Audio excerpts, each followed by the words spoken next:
Question to the Minister for Tourism. Will the government provide funding so that the Adelaide International Tattoo can continue as planned? Minister.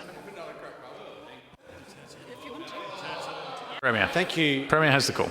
Thank you, Mr. Speaker. The Major Events Attraction Committee sits within the Department of Premier and Cabinet, and naturally DPC works in close collaboration with SATC about formulating a range of judgments, and of course the Major Events Attraction Committee, as chaired by the member for Mawson, works closely on that as well.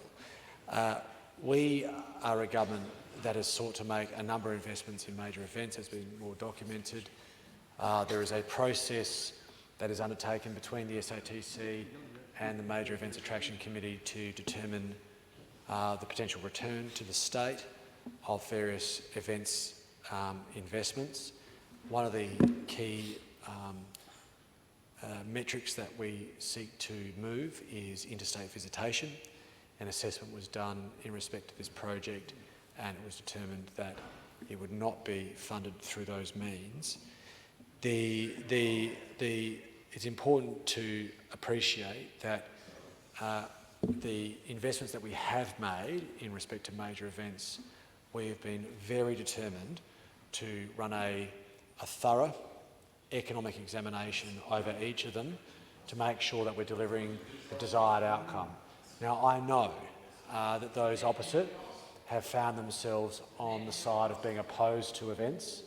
They opposed a number of events, and they criticise. Order. And they. Premier, there's a point of order which I'm bound to hear. Member for Morialta on point of order. Standing Order 98 debate. The question was specific to one project and whether it will be funded. Order. I will listen carefully. Premier has the call. So, having expressed substantial, persistent and continued opposition to major events in South Australia, the opposition have now decided, well, the tattoo is the one. That's the one. Not the Adelaide 500, not Gather Round, not Live Golf. No, it's the tattoo. That's the hill we Order. That's the one. That's the one. So Don't change a thing. if South Australians are looking for a bit of ideological consistency from the alternate government of the state around what major events they support and which ones they don't, if they're looking for any policy consistency, this is not the area to look into, Mr. Speaker. On this side of the House, there is an ideological consistency. Order. There's a point of order from the member for Morialta, which I'll hear. Member for Morialta. Thanks, sir. Standing Order 98. The question was very straightforward. Whether the government would fund the international tattoo. Order. In resolving the point of order, I give consideration to what fell from Speaker Eastick in 1979. Although members, including ministers, may not debate the answer to a question, ministers have been allowed more latitude than have other members. This has been the practice in the House and in the House of Commons for many years. Of course, that leaves at large the question of debate. I'll bring the Premier to the question. I'm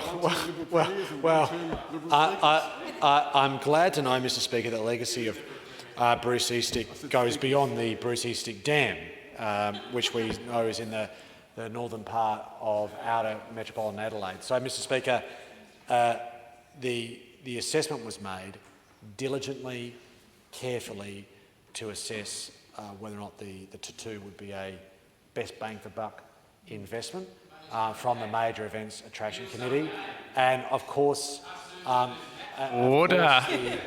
Of course, while I appreciate the legitimate disappointment from some that we've failed to do that. Order.